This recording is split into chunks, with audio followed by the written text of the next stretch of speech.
All right, welcome back to Yin and Yang Healing with Kirstin and Dur. We're exploring beyond the physical and we're just diving into our lives and all this crazy shit that's happening because every week we're just peeling back layers and stuff's moving and it's a lot, but it's also awesome to experience. And I think that like both of us deal with people that probably experience a lot of like overwhelm and anxiety and stuff like that and stress.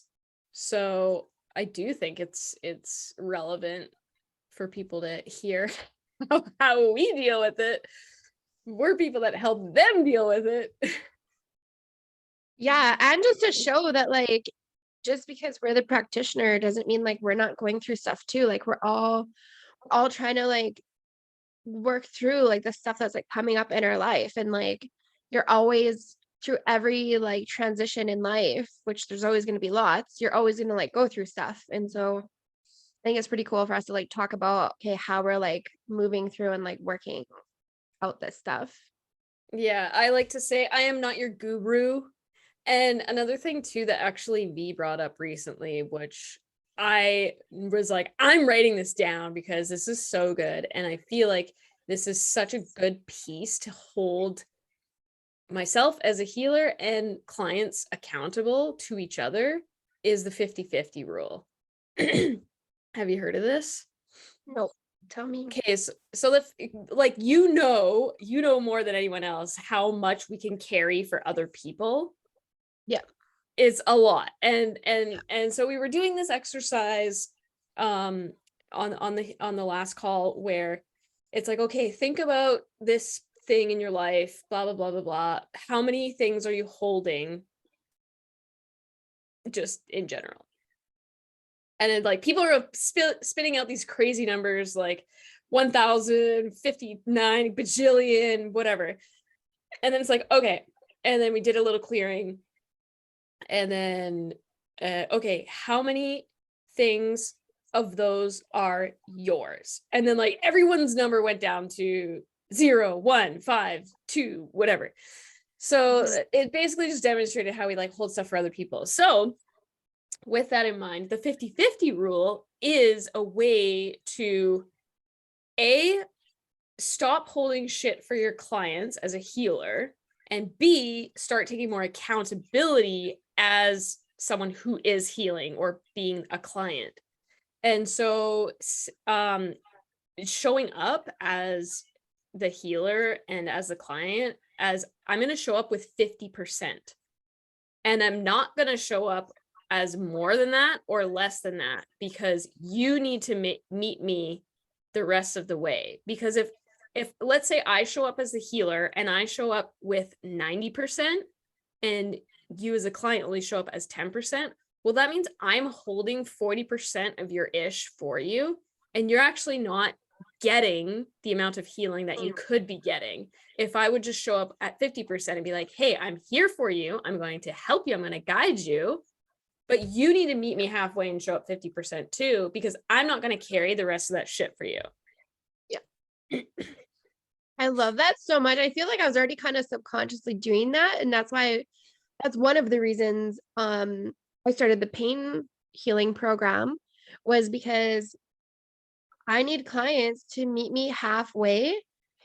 Like I'm not just letting anyone like join this program. You have to already be like halfway, because otherwise if we're spending all of the sessions where you're only showing up a certain percentage and I'm having to we're having to like work through those pieces first, it just takes away from the healing on like the actual like pain, because we got to work through like your ability to like show up first. Yeah. So it's like I really Yeah. do want to like meet people who are like already there. And it I feel like it goes back to something that you say all the time, that like people are holding stuff for other people. Goes back to some of our other episodes where we talk about like generational baggage and stuff like that. And it's actually wild how much whatever you're experiencing is probably from someone else. Like we Oh yeah. we just take it on. Like if I went through my like client like the sheets, right? If I went through like all of my notes and like calculated it, I would say well over 50% of the sessions, like well over, probably I would say probably 70% of the sessions are about holding emotions for somebody else. Mm-hmm. It's crazy because then people come, they're like, "Oh, I've already done all this work and da, da, da, da, da." It's like, yeah, but you're still stuck. So something's still stuck there. And I can hear it when people talk, right? I just know right away now when people are holding emotions for other people, they'll be like, well, like, let's just use this as an example. I work out and I eat really well and I do all these like things, but like for some reason like I have really high blood sugar or my body like for me like right like my body is not like matching like what I like put into it. And there's kind of this incongruency between who they are and like what they want to do and what they are doing and then the outcome that's manifesting. It doesn't match. And it's like contradictory like when they talk they're like blah, blah, blah, blah, blah. But then they like say something else that directly like contradicts what they just said. So it's like that's what I know for sure. I'm like, yeah, you're holding emotions for somebody else because it's not alignment. It doesn't make sense. And what kind of response do you normally get from that? Um, well, like in sessions, people like understand it because I make them watch a video now before they have a session with me. So I like explain that so that when they come to the session, um they know to expect that. Mm-hmm. Yeah. Well, that Before when just I kind of, didn't do that, they were like they did have a hard time like wrapping their brain around it. They were like, what? Like how? yeah, get that because I feel like it's not, it doesn't make sense logically Yeah. if you don't understand like how people can hold things energetically and stuff like that. Yeah. So I got smarter. I like put it in a video to explain it to people so that we can like really instead of me explaining that in the sessions that we can really just like be honing in on the healing instead of like explaining okay like how do we hold emotions for other people because Right. that's how common it is that I had to make a video to explain it so that people could understand it of why we do that. And the reason for me like a why we do it is two reasons. Either we are very close and have a very deep loyalty to someone like at a young age that we're holding their emotions, um or there's someone that we want to be close to but we're not close to, so we try to like do that for them to try and hopefully gain that like closeness subconsciously, of course. That's so interesting. I'm gonna share this anonymous person from the last call because I feel like the story really relates a lot to this, where she was she was asked why are you doing what you're doing? And she's like a personal trainer, and then just asked like the why exercise over and over again. And basically it came down to, oh, well, when I was young, in like grade 10 or something like that, my mom was like never around. And um, the one time that I got to spend a lot of like great quality time with her was we went to this like exercise class together. And it was amazing and I loved it. And it was so good to like have this connection with her and see the connections that like other people had in the class. And then it came back full circle to, okay, so you're holding so much extra shit for your clients now because you're basically like grasping for a reason to like, because she was basically like, um if I don't vibe with a client, I get like kind of like, why aren't we vibing, and like try to make like this like strong connection with them. And then that was the connection, is like, so because of that, what you experienced at a younger age with your mother, you're now trying to like recreate that with your clients now. So it's like you won't let them show up 50%. You're trying to like overcompensate and like create this like crazy relationship. And so it's like you're actually holding more than you need to be holding for all these people. Yep, that's pretty. Yep. Anyway, It's pretty wild how I don't know, it's pretty wild how that happens. And then I always like tell people too, I'm like, really like look at your life. I'm like, nothing is happenstance. Like you think it's just happenstance that that person's a trainer and and they also have this like complex of trying to like have a certain type of relationship with all of their clients. Like it's not happenstance. There's always meaning and a message in everything in your life, your relationships, your circumstances, how you feel about yourself, everything that you're like attracting, it's all for you. It's not random. It's Hmm. totally showing you like something from the past. Well, okay, so this is interesting because another thing that came up during that was like you choose a career based on kind of like something that you're trying to heal in a sense. It's like you need this experience, which is actually kind of Yeah. wild because if I think about myself, for example, I'm like, okay, a lot of my career in the past was first it was in hospitality, like working in restaurants, like in my younger years. And so I think that was a lot of like relationship type stuff, or Yeah. maybe like having to be more individual or something like that. It was some form of like having to figure out me, myself, and my relationships to other people. And then it totally shifted because I did that for like probably 10 years, something like that. And then it shifted to technology, which was something that I had been praised for a lot in the past, like as a child, because I was just really good at technical stuff for whatever reason. And so then I spent 15 years in telecommunications and like web and whatever kind of shit, basically technical stuff. And I think that was more of just me having to prove myself in a sense. It's like to show people that I'm competent kind of thing.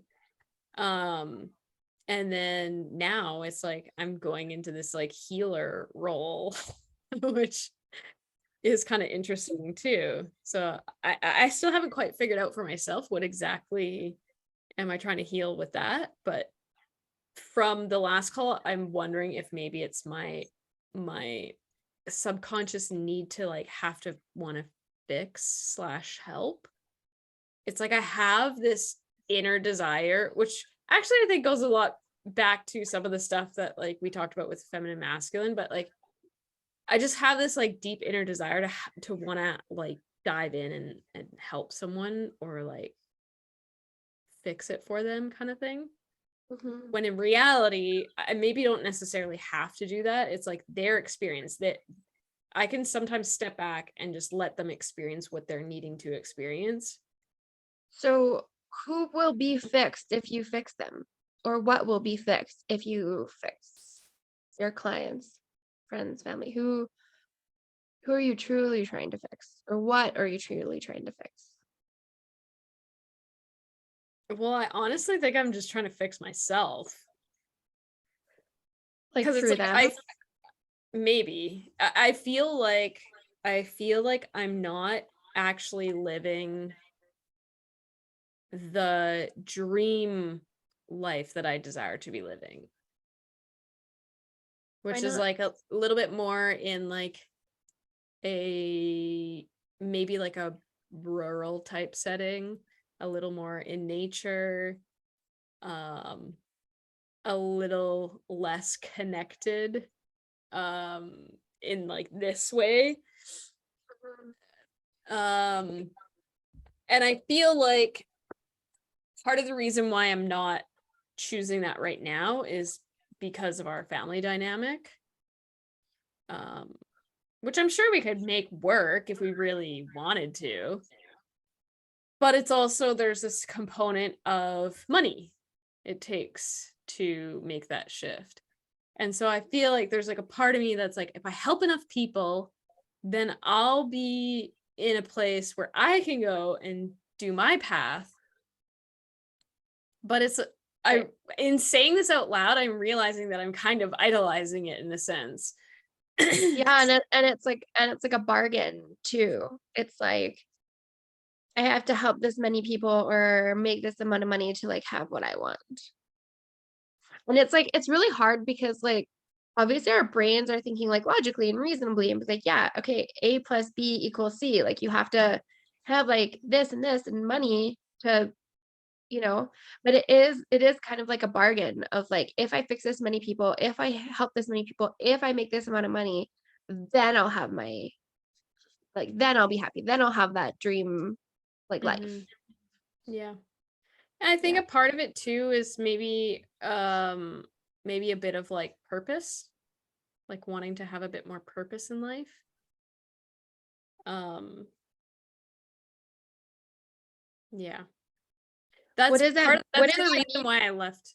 That's the reason why I left the telecommunications world. It's like I was like, what purpose am I really serving in this world? I'm giving people phones, like who fucking cares? And they're assholes about Yeah.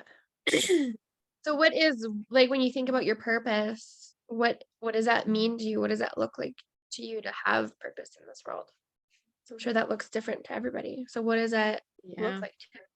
Honestly, I feel like it's really hard to just like say in one sentence what it is because I feel like it's so many things. Um Tell and us. honestly, I'm a little bit embarrassed to say some of the things in my mind because I feel like some people will think that I'm a little bit crazy. But I'll just say it. Like Let's I say there's things that I think about a lot that I have no fucking clue how I would achieve it, but things like, oh, I wish that I had the time and space to fiddle around with alternative energy solutions because I feel like that would just like better humanity and it would be really fucking cool. Um and to be out in on like let's say like a homestead building whatever fucking thing I want to build like I have this I have this desire to want to work with my hands a lot, which is interesting because my last journey was like saying you need to work more with your hands, which I don't know if that's because I went into the journey with the intention of basically building like a career around this healing business. And so it's like, can I somehow use my hands to do some type of healing? Or am I just like, am I thinking too much into that? Do I just need to like build things? I don't know. But I have this vision and I've drawn it out. I've like made a vision board of this healing retreat where it's a little more secluded, not like super far from the city, but maybe hour and a half, whatever. And it's like off grid. It's kind of like a homestead, but there's like this beautiful, and I imagine almost kind of like a Japanese Zen garden, but there's like these little huts, and each person that comes for a healing experience has their own little hut. So it's like they have that sense of like privacy and sense of like this is my space so that I'm safe and I can heal here, but then they can also come out into this garden where that's like it's like a social area where people could be doing meditation or yoga or whatever, and it's just beautiful and it just feels so serene. And then there's like the main house, which is where I live and where I host group healings and stuff, and it's overlooking this big body of water. And it sounds so extravagant and out there, and I don't know how the fuck I'm going to achieve it, but that's been in my mind for like a while now. I think that I don't know, just really like on my heart to say this. Like I think that vision is um is a gift to you. I think that like that's given like to you to pursue. I don't think it's I don't think it's random that you just have this like vision. It's not. Like I think that's like a higher power like giving that to you. Yeah. So what do you I'm have to do to like make that a reality? I feel like that's exactly the path that I'm trying to like pursue right now is I'm trying to take the little steps to get to where that would be. You know what I mean? Yeah. Yeah. Because it's So like, if like that's the, let's just say like if that's a universe, God, creator's like will for your life, and you be disobedient to that, and keep staying in your job, keep working for another company, keep getting distracted by like little things, then it's almost like all of that makes it so hard that it won't happen. But like, how can you lean into that like big instead of like little steps here and there? Like, how can you lean into that in like a big way? yeah. Well, okay, so here is another part of why I feel like it's been like somewhat aligned, but also like not really sure with like the job that I'm working, because the guys that I work for, they have an off-grid property. They teach people how to go off-grid, which is like, holy shit, how fucking synchronistic is that? So now I have all the knowledge from them of how I could go and do that. But at the same time, it's like, is there a way to do it maybe through them? I don't know, but I guess I don't. I think that's kind of where I feel like it's not through them, because if I try to imagine, like, let's say hypothetically, because they're really cool, they'd be like, hey, like, what's your career aspirations? Where do you want to be in the company? And they'll try and shift and make that happen. So if I were to be like, hey, I want to be like your on-site healer or something. But when I think about that, it it doesn't feel like that's where my vision goes. You know what I mean? Yeah. Yeah. It's like, obviously that would be fucking amazing, but it just doesn't feel like that's the right path. And so there is this part of me, it's kind of like the trouble that you were having with the store. It's like I feel a lot in many respects very aligned with these guys and what they're doing, and I respect them, and I love the way that they like treat their team. And it's cool because I get to work with them as a contractor. So I'm still technically like have my own business and like that kind of thing. But yeah, it's like you're still kind of like tied to someone else for 40 hours a week. And so anyway, I guess like where I'm going with it is like, okay, so now I feel like the next step is to try and, I guess, sort of just like build something that can turn into this healing retreat.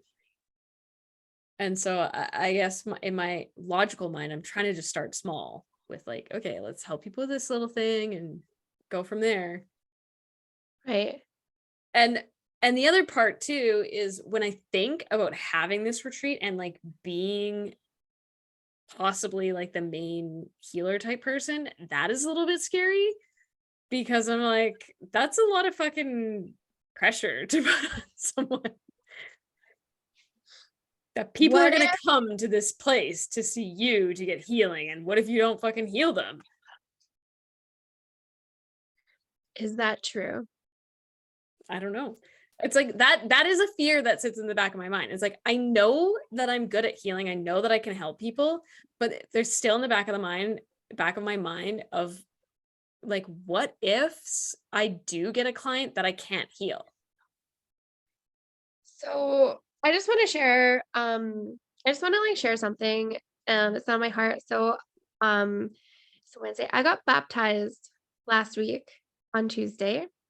Um and I've been on this like really interesting spiritual journey that's like brought me on the craziest roads, winding, turning, twisting, that essentially like brought me to this point of like being baptized.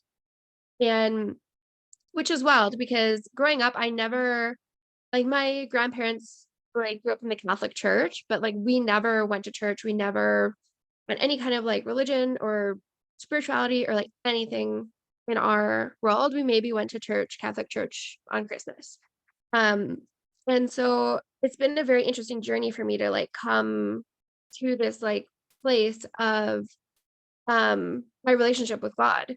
And I really feel like that little fear that's like in the back of your head is like not of God or the creator, right? Like it's not of that. It's like a little like evil spirit that's like coming and like knocking at your door, and like this dark energy that's saying like you can't do it and you need to be afraid and like you're not going to heal them. And like that's, to me, like just when I hear that, it's like instantly think like that's a little thing, that evil spirit, unclean spirit, whatever you want to call it, demon, that's like knocking at your door, that is trying to stop you and prevent you in like these little micro ways from following this, like I think that this will that's like been placed on you to like go and pursue this, right? Because I don't think like just everybody gets that placed on their heart to do something like big like that. And those Yeah. little like demons are like knocking and saying like, be fearful, don't do it, you won't heal them. Yeah, I feel like it's not strong enough at this point for me to just be like, Yeah, it's fuck it, like a I'm not little gonna whisper. do it. But Yeah. yeah, it is a little whisper, and like it is a fear. But I know that sometimes just that little whisper can like subconsciously sabotage you a little bit, which I think I also have with just money in general. And Yeah. I'm so aware of it, but I just haven't, I feel like I haven't been able to move past it yet, which is there's a few things that I learned as a kid, that money doesn't grow on trees, which is, it literally does grow on trees. It's fucking paper. It is trees. Well, I mean cash money anyway, but Yeah. um, there's that. And then just like remembering how hard up my parents were. So there's like a bit of a scarcity mentality that happened there. Maybe like a loyalty to be a part of the group. Because Maybe, if I you're don't know. right, if you're like making money, then there's kind of like this subconscious like thing of like, if my family didn't make money and then I make money, I'll be excluded from that group. Because there's a Yeah, judgment on like people who have money. there's definitely a judgment on people who have money, which, okay, so this is really interesting because so there was that piece younger, but now my parents are really well off. Like they helped us get this house. Like they're super well off. So that's a little bit like incongruent with that. Like my dad was an entrepreneur. He like did really well. And but I think there is, and I don't know where I got this from, but I have this subconscious belief that rich people are assholes, which I Right. know consciously that not all of them are. And Right. so And I think like there's also like that saying out there too, like money is the root of all evil. yeah. Right? But it's just like a societal thing. Like the money doesn't grow on trees. You're bad if you make money. It's the elites that are like destroying the world and like they have all the money and don't pay taxes and blah blah blah blah. Like if you make a lot of money, then you're an asshole. But like so the true quote of that is the love of money is the root of all evil. And so like that Mhm. little piece gets like taken out and they're like, oh, money's the root of all evil. And it's evil, like don't want money, you should be poor, you should you know but it's like when you're in alignment with like God's will like for you, I f- and you're in alignment with yourself, I don't think that money is bad. It's like, and that doesn't make you bad when you're in alignment, when you're serving like people on their healing journey. That's not the same as someone who is going to lie and scheme and scam to earn money. Mhm. It's Yeah, for very sure. very different, right? Yeah, I agree. And it's like those are the things that I'm conscious of, but I Yeah. feel like there's still this subconscious component that I need to release it somehow. Um and I don't know if those specifically play into this, but when I also think about like, okay, let's say hypothetically I launch my thing and it does really well and I make 100 grand. I'm like, think in my head, like, holy shit, like, how am I, just little old me, going to fulfill all that?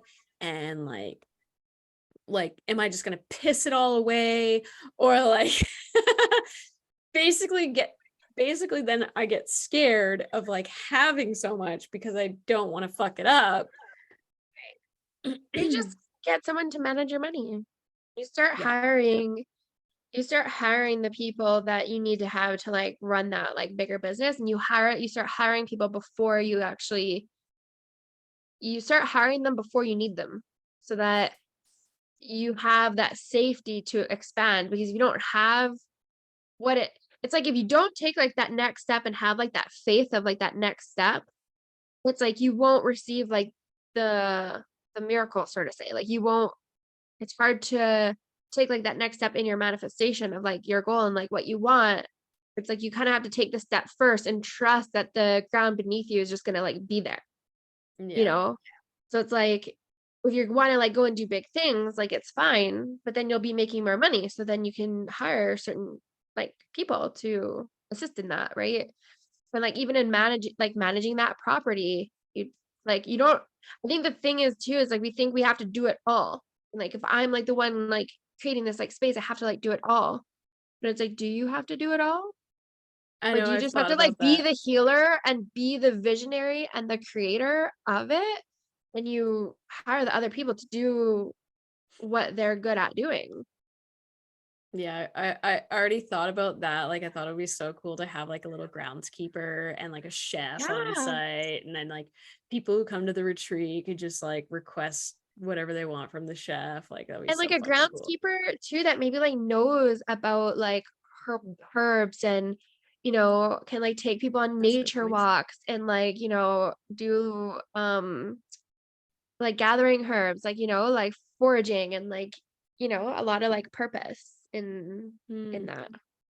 Yeah, Hiring actually, people those who are some are good points. I never thought about that. I just thought of like just get a fucking gardener type person, no, but like that get someone who's actually like is, spiritually like connected yeah, to like the plants, who like fucking loves the plants and loves teaching yeah. people about the plants, and hiring some like an accountant who like is really in alignment, soul alignment with like this project, not just someone who like counts numbers, but someone who is like, hey, we have this extra money, like maybe we should use it for this local charity, or someone who's really in alignment with like the bigger purpose of your Hmm. property.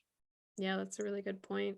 And then you get to like be the healer that's doing the magic, and everyone else gets to do their magic, and that within itself is magic, but you don't have to do it all. Hmm. Hmm. You leveled up my thoughts of like who I would hire, because I definitely didn't think about it in that sense, which is wild. It's like, why wouldn't I think about that? But yeah. Yeah, you're right. Sometimes like the vision is just it's so big and it is overwhelming, but I think that's why you have to like talk out your plans with like trusted people, and so that they can give you that love and that support to like think like even bigger and like and expand Mm-hmm. on your already big vision. Yeah. Yeah. Yeah. So what do you have to do? Like, give me like 5 steps of like what you would have to do to be closer to there. If there is no judgments, no conclusions, no fear, no worries, no nothing, what are the 5 things that you would absolutely have to do to be able to have time, space, and energy to actually fulfill this vision? Um,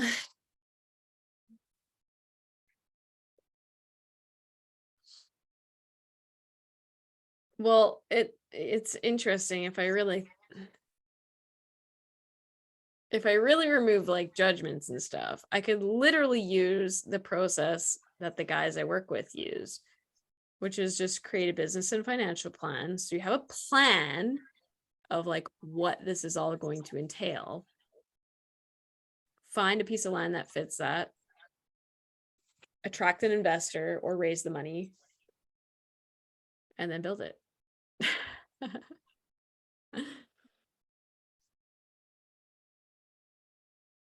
What about like your job now? Like, would you still be at your job or would you have to leave it?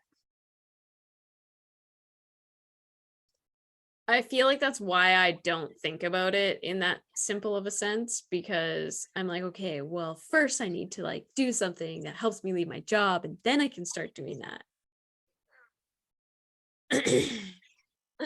You have to start taking like those bigger and inspired actions, right? Like looking at the land, finding the investors, and you have programs that you definitely could launch It and just feels launch too some well. scary to jump straight to that.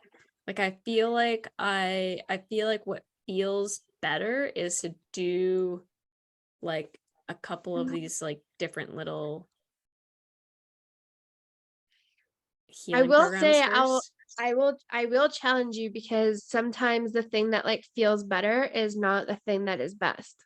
It just feels better because it's comfortable and you're Yeah, it not does feel safer. It feels it's safer. it's it's a lot safer. But like what if you just like leaned into that and didn't have any judgments or worries and you started looking for property? Yeah. What if, like you told me, like, what if anything is possible? What if something just boop, fell in your lap, an investor that was totally in alignment, or a grant like from the government, or I don't know, you launch your program and it does really, really well, and you have a lot of people that sign up for it, like, and you just boop, leave your job. Like, what if anything was possible Mm-hmm. and you lean into that? And the more that you lean into it, when nothing bad happens, the more that you feel like safe and secure, the more that you feel excited, the more that you're like, wait, I can do this. Yeah. Yeah, you're The more right. that you play it safe, the more that you will stay in that box of safety. You kind of have to venture out. It's I scary. know. I get it. I feel that way too. I'm like shitting my pants right now because my program's like launching on like July 1st. And I've like, you've done a program, but I've never done a program before. So I'm like literally like crapping my pants. I'm like, what if people don't sign up? And like, what if it fails? And what if this? And like, what if I don't leave the store? And like all these things, but I just gotta tell those demons to be quiet so I Mm-hmm. can just like do it and fulfill this like purpose that I know is for the people. And then it's also I've seen this video and I've seen it like before and heard it before, but it's like you're doing a disservice to people by not following this vision. Like this vision was gifted to you for a reason, right? Mm-hmm. So if you're not going to like take the initiative on this vision, it's a disservice to people because you are not helping them in the capacity in which you know deep down in your heart that you can help them. Mm-hmm. Yeah, I hear that from my marketing mentors all the time. They're like, by not selling to your customer, you're doing them a disservice of like Yeah. being able to help them. Yeah. So yeah, that's true. Mm-hmm. Uh-huh. Mm-hmm. I'm Okay, so gonna I have to sit expect to on see that some one for a little I bit expect to see because it some definitely. pictures in the next couple of weeks of some properties. Well, I will say I have been looking at properties and I did find this one really fucking amazing one. I don't even know if it's still available, but besides the point. Um, I've definitely been trying to like envision it in that sense for sure. I think I've just definitely felt a little bit too scared to sit down and like make a plan and What are you scared of? What are you afraid of? Tell me. What are you afraid well, of? like if I Yeah. put all this effort into making a business plan and a financial plan and a pitch deck for investors and finding this land and going out and trying to get an investor and all this fucking shit, um and then for whatever reason it just flops, like that's what's scary. It's like I think it's because of my past failures. Like I have done so many things, I've tried so many things that have failed in the past, and so it is scary for me to try again on something. Did you learn anything from those failures? Yeah, I mean, I don't know what I learned off the top of my head, but I'm sure I learned a bunch of shit. So to me, like failures are always like if you're not failing, you're not trying. You know what I mean? Like if you're not failing, then you're just stagnant. You're just you're playing it safe. Failure is such a good thing because that's how you learn and grow as an entrepreneur. Right? And every entrepreneur out there will say that, like, failure is a must. And it will build your character, and you grow and evolve and ebb and flow with the failures. But what does it mean about you if you fail? That I'm a piece of shit. And what else? What do you lose if you're a failure? Could lose everything essentially. What's everything? All my worldly possessions.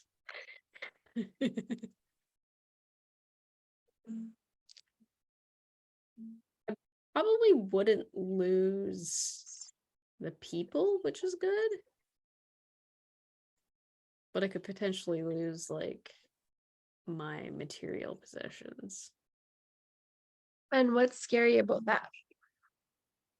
Well, I'll be like a fucking homeless person. I basically like In I all would of just your be like, failures before, have the consequences been that severe? no, I you know what? This actually really makes me wonder if I need to heal my past relationship that I divorced from, because I feel like that's the feeling that I'm trying to avoid. It's like I literally lost everything. Like I left my job, I left my apartment of like 10 years. I just basically brought my clothes. Like there's so many, like how much stuff do you acquire over 10 years in your place that you live? It's A like lot. couches and beds and furniture and all these kind of things. Like there's so much that I left behind in that sense from that, and like had to start over. And I feel like that was really, it felt really hard. And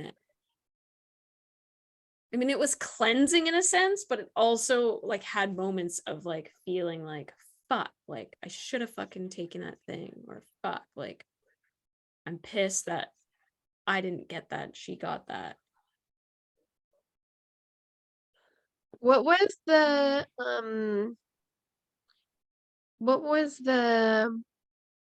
expectation or dream of this relationship?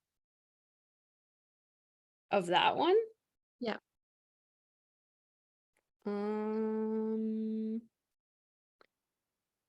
that I would have a partner to like do life with, and like basically have someone that would like support me, help me kind of thing. But I feel like I only got that in some very minimal ways, not in like an all-encompassing way like I have now.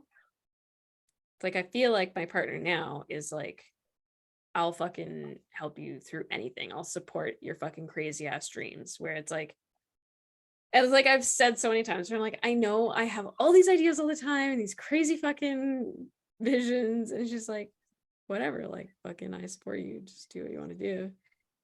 Whereas I feel like in that previous relationship, it was like, oh, like maybe you should think of something a little more logical, like, which I feel like is why it was so tough for me, because I'm not always logical. I mean, I am logical, but I also have these like intuitive visions and So calling. that relationship like suppressed all of that. Yeah. And then it failed. And I used to say like, oh, it's like you're holding me back kind of thing, which I'm sure probably was painful to hear from the other end. But I feel like now looking back at it, it's that I felt held back from my like spiritual path. Because before that relationship, before I got married into that relationship, I was literally this close to fucking quitting my job and moving down to New Mexico to learn how to build earthship homes. And I didn't because I got married. Right. And that didn't align with all that. I feel like, I don't know, like my heart is like hurting right now. Like it's so weird. Like all of a sudden, just like this like hurt in like my heart. I think there's a lot of like Now you're heartbreak. probably feeling what I felt during that relationship. Yeah. It's like a very, It, it's like a very sharp, it's like stabbing pain in the it heart. was painful. My heart hurt for probably like 3 years in that relationship. Yeah. And And it was to the point where probably, sorry, go ahead. well, basically I was just going to say to the point where I was like contemplating ending my life. And that's when things flipped, because I just like have it when you have those thoughts, it's like you basically scare the shit out of yourself to like make a change. Yeah. And I think there's probably a lot of projection onto you, right? Like her own fears of like what that would mean to her if you followed your big visions. Something of that triggered unsafety in her. And so that got like projected onto you to like not follow that. So now it's like if I try and like follow these dreams, my partner is going to like reject me. I'm going to feel like that same heartache that almost took my life. And so it's not safe to go and follow these visions. I've been saying this for a while. I'm like, I need to heal that relationship. So I guess this is coming to a head. It's like, okay, that's my next session. I think so. Yeah. It seems like a big roadblock for you to like move forward with your visions. Mm-hmm. Yeah. Thank You can do a you. session on it. Yeah. I got a few people asking for tradesies, so Okay, good. Yeah. yeah. Get a session on it. Yeah.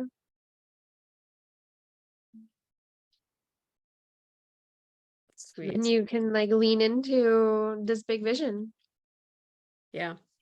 Because like life is, you know, life is just happening so quickly at warp speed. And it's like we just make this like really arrogant assumption that, we're gonna wake up tomorrow. And like True. that's not true, right? We don't know what's gonna happen. And I think when we're like placed, like when that vision is placed on our heart, I think it is like our divine duty to like do whatever it takes to like make that happen. Do whatever healing it takes, like whatever it takes to make that happen. Because this world needs it. We need healing sanctuaries. We need it. People need it so bad. Like even I have a friend and she's always like messaging me about these like health things and I'm like, dude, it's not that. It's like it's emotional. It's emotional, spiritual. Like don't talk to me about genetics, don't talk to me about this or that or whatever. It's 100% emotional, spiritual. Right? It's like until you can release this particular emotion that you have like claimed it, like you're not letting go of this like emotion. It's like until you let go of that, your body is not going to recalibrate itself. You Mm-hmm. know, people need it. I just saw this video yesterday of this lady who used an amazing analogy for that. She was like, okay, you go to the restaurant and you have this cheesecake and you don't feel like eating it. So you put the cheesecake into your fancy purse. Let's say it's a Gucci purse. Well, what happens if you don't take the cheesecake out of that purse? What happens after a week? What happens after a month? What happens if you don't touch that cheesecake for a year? It literally becomes a living thing. It's probably going to be really disgusting too.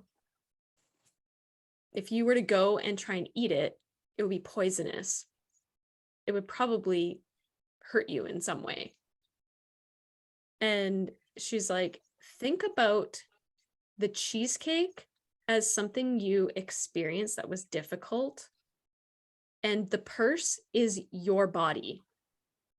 Yeah. If you don't deal with that cheesecake in the right way, it is going to turn it is going to sit in your body and it's going to turn into a disgusting, poisonous thing. And what does that do to you? Yeah, it is. It's like poison. Yeah. And she's like, it's not just mental, it can show up physical too. Like it's, Yeah. oh, I just got chills. No, like I have a hard time believing anything is truly physical, to be honest. I really do.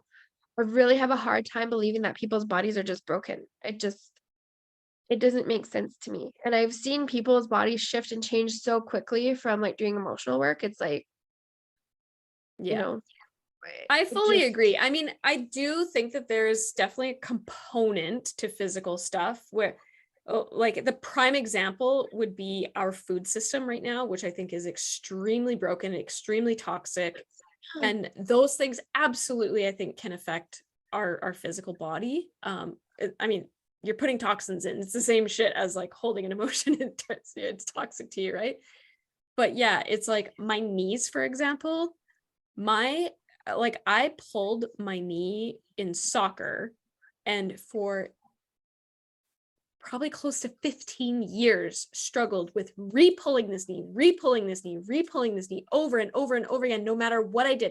Physio, acupuncture, working out, all this fucking shit to like try and strengthen the knee and keep it good and all this stuff, wearing knee braces. And, you know, just the most random fucking thing would happen. Like one year, I like my parents came for Christmas to my shitty little apartment in Vancouver at the time. And I didn't have a Christmas tree, so they brought the Christmas tree that was up in their garage. But in their area, they have a lot of stink bugs. So anyway, when they brought it, we unpacked it. In the middle of the night, I had to get up and like get a drink of water. There was stink bugs all over the living room, and I was like, ah. And so like I tried to like get up on a stool and like get one, but the fucking chair tipped as I had my leg up there, my whole leg fucking bent, and like that Christmas, my knee was like I couldn't even walk on it, which it's like, that is such a freak fucking accident. And was it a freak accident? Well, or was your body like, gosh, we gotta like do something to like get her attention on this? Like, God. Basically, yeah, like that's basically what I'm just getting at is I think it was like a year or two ago now, I did some actual full-on healing with my knees. And I've never, oh, just before that though, just before I did that healing, it was the one knee that was like going over and over again, but right before that, my other knee, fucking freak fucking thing happened, where my other knee went, and I was like, both things are fucked, I'm gonna be a cripple.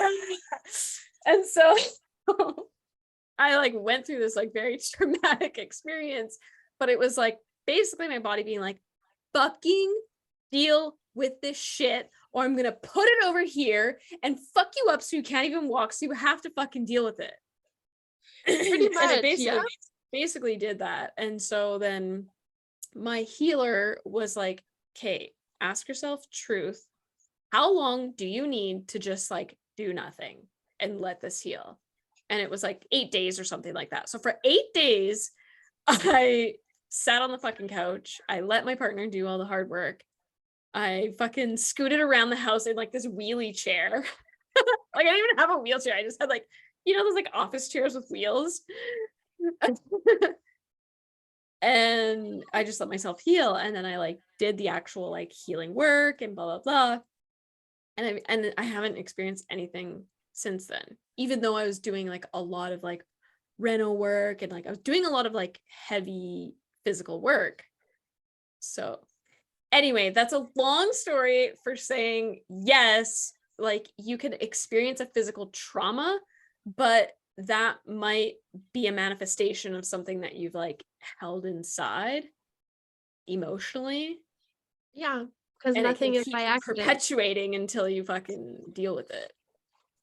Yeah, like it's all for you. If you start looking at your body physically, the circumstances, your relationships, if you start really like taking a deeper look at that, you'll have all the answers. The answers are in the pain, the answers are in the relationships, the answers are in your circumstances. And the It's wild there. thing about it too is the original injury was such like it seemed like such a freak accident as well. Because I was playing soccer, but I wasn't doing anything. I was literally running in a straight line off of the soccer field to sub, and my knee just went, which is like, why? Why the fuck would it do that? It makes no sense. Nobody touched me. I wasn't near a soccer ball. I wasn't touching the soccer ball. I was running off in a straight line. Your body was just like, you know what? We're done with this. Yeah. And it just goes back to what I just said. It's like, if you don't deal with whatever is actually in your body's just gonna be like, yo, I'm gonna fuck you up until you pay attention. Pretty much. Literally, that's what it does. It's wild. And I like tell people all the time, I'm like, this is a gift to you. Like, don't get mad, don't get frustrated, get curious. Like, this isn't a bad thing. This is just your body can't just like send you an email or like DM you on Instagram and be like, hey girl, like you got these unresolved emotions, deal with it, okay? Bye. You know, it doesn't work that way. It's got to find this like genius way of communicating with you through dis-ease. It's saying there's a lack of ease here from these unresolved emotions. You have to deal with it. So it does what it does. It creates pain. It creates dis-ease. It attracts certain relationships. It does it all on purpose. Oh, but also I just want to touch on that, like, don't be mad or whatever about it, but actually do be mad about it, because that is the first step in the stage of healing that will trigger your healing process, because the first stage is denial. So first of all, maybe we should say, don't fucking deny the fact that you're experiencing this shit.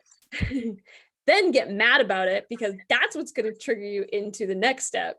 And then you can continue to heal. Yeah, I love it. So if you are getting mad about it, good. Fucking be mad about it and do something about it. Yeah. So I guess more to what you're saying is like, don't be mad about it and do nothing. Be mad about it and do something. Yep. Love it. Anyway, well, this was a good chat. I think we kind of like got into a bunch of random shit, and thanks for poking me, because now I feel like I know what I need to heal. Okay, good. Love that little laugh. I feel like I make that same kind of like laugh when I'm like, shit, I got shit to heal. Yeah. It's like that uncomfortable, like, of like, oh, I know what I got to do, but it sucks. Yeah. Yeah. Yay. It's one of those things that are like, okay, I know I have to deal with it. I just don't want to fucking deal with it. But yeah, don't put it off. Don't put it off. Especially like now, you know, don't put it off. It's gonna be so good when you work through it. You got it. Yeah, it's gonna be so great. Yep. So much freedom on the other side. Yeah, it'll be sweet. I feel things shifting. Yeah. Mm-hmm. A beautiful journey of things shifting and changing, and it's quite the wild ride, I will say. Yeah, for sure. Yeah. Well, thank you, my friend, for another wonderful episode. Yeah, thank you. Thank you, everyone, for watching and listening. Yeah. And we will see you on the next episode. Hey, ciao.